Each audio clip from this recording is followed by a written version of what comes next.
नमस्कार दोस्तों, TSM academy के यूट्यूब चैनल पर आपका स्वागत है। मैं अभिषेक चौहान। आज हम देखने वाले हैं एमपी बोर्ड कक्षा 10वीं के गणित के अध्याय 7 की प्रश्नावली 7.2 के क्वेश्चन। तो आइए दोस्तों शुरू करते हैं। क्वेश्चन नंबर पहला हमारे पास, उस बिंदु के निर्देशांक ज्ञात कीजिए। दोस्तों उस बिंदु के निर्देशांक ज्ञात करना है जो बिंदु -1 7 और 4 -3 को मिलाने वाले रेखाखंड को 2 और 3 के अनुपात में विभाजित करता है। हमें निर्देशांक ज्ञात करने, दो बिंदु दे रखे और उनके अनुपात दे रखे दोस्तों। तो ये क्वेश्चन को दोस्तों एक सूत्र के द्वारा हल किया जाता है। तो सूत्र देखते हैं दोस्तों। शुरू करने से पहले दोस्तों वीडियो को लाइक कीजिए, चैनल को सब्सक्राइब कीजिए और वीडियो को ज़्यादा लोगों तक शेयर कीजिए।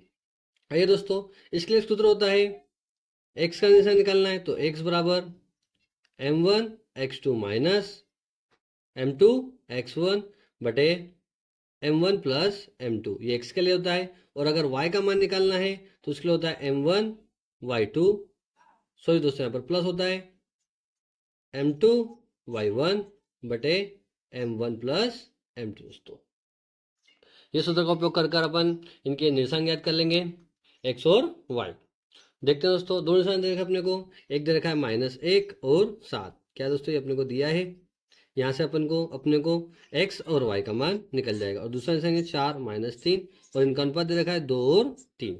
इसमें दोस्तों जो निर्देशांक दे रखे हैं वो x1 y1 x2 और y2 के मान रहेंगे और जो अनुपात दे रखे वो है m1 और m2 का मान दोस्तों। तो यहाँ पर देखो x1 का मान क्या है अपने पास -1 और y1 का मान क्या है 7, x2 का मान क्या है दोस्तों 4 और y2 इसका मान है -3 दोस्तों। यहाँ पर m1 और m2, m1 बराबर 2 और m2 बराबर 3 है दोस्तों। आइए अब सूत्र मान रखते हैं और क्वेश्चन को हल करते हैं। x तो x बराबर m1, m1 का मान क्या है दोस्तों 2, तो ये 2, अब ये गुणा में गुणा x2 का मान क्या है दोस्तों 4 का ये 4 प्लस m2 का मान 3 है तो ये 3 गुणा x1 का मान क्या है -1, तो ये -1 दोस्तों। तो उसके बाद अपोन में देखो m1 का मान है 2 प्लस m2 का मान कितना है 3, ये x का हो गया। अब यहाँ पर y का देखते हैं दोस्तों, तो m1 का मान क्या है 2, तो ये 2 दोस्तों। उसके बाद में गुणा y2 का मान क्या है दोस्तों -3, तो ये -3, फिर प्लस का प्लस m2 का मान 3 है तो यहाँ पर 3 गुणा y1 का मान 7 तो ये 7 दोस्तों, बटे में m1 प्लस m2, तो m1 का मान 2 प्लस m2 का मान 3 दोस्तों। आगे देखते हैं, x बराबर 2 का 4 में गुणा करेंगे तो 2 चौक होता है 8। फिर यहाँ पर देखिए दोस्तों प्लस और माइनस है तो प्लस माइनस हमेशा माइनस होता है और 3 का 1 में गुणा करेंगे 3 एकम 3 होगा दोस्तों। उसके बाद देखते हैं अपन में 2 और 3 5। आगे देखते हैं y बराबर 2 का 3 में गुणा करेंगे तो 6 आएगा, लेकिन यहाँ पर माइनस है तो प्लस माइनस हमेशा माइनस होता है। प्लस का प्लस, अब 3 का 7 में गुणा करेंगे 3 7 21 होता है तो ये 21। अब 2 और 3 को प्लस करेंगे तो 2 और 3 5 हो गया दोस्तों।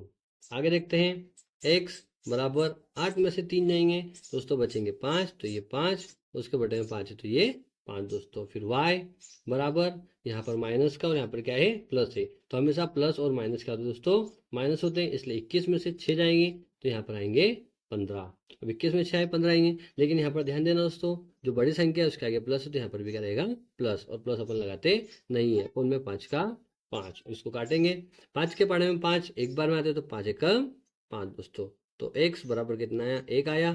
उसके बाद में 5 के पहाड़े में y बराबर 5 के पहाड़े में 15 आता है दोस्तों, तो 5 एकम 5 और 5 दिया 15, तो y का मान कितना है दोस्तों 3 आया दोस्तों। तो निर्देशांक क्या होंगे दोस्तों अपने पास, निर्देशांक होंगे 1 और 3 दोस्तों। इसी प्रकार दोस्तों हमारे साथ बने रहने के लिए हमारे वीडियो को लाइक कीजिए, चैनल को सब्सक्राइब कीजिए और वीडियो को ज़्यादा लोगों तक शेयर कीजिए। धन्यवाद दोस्तों।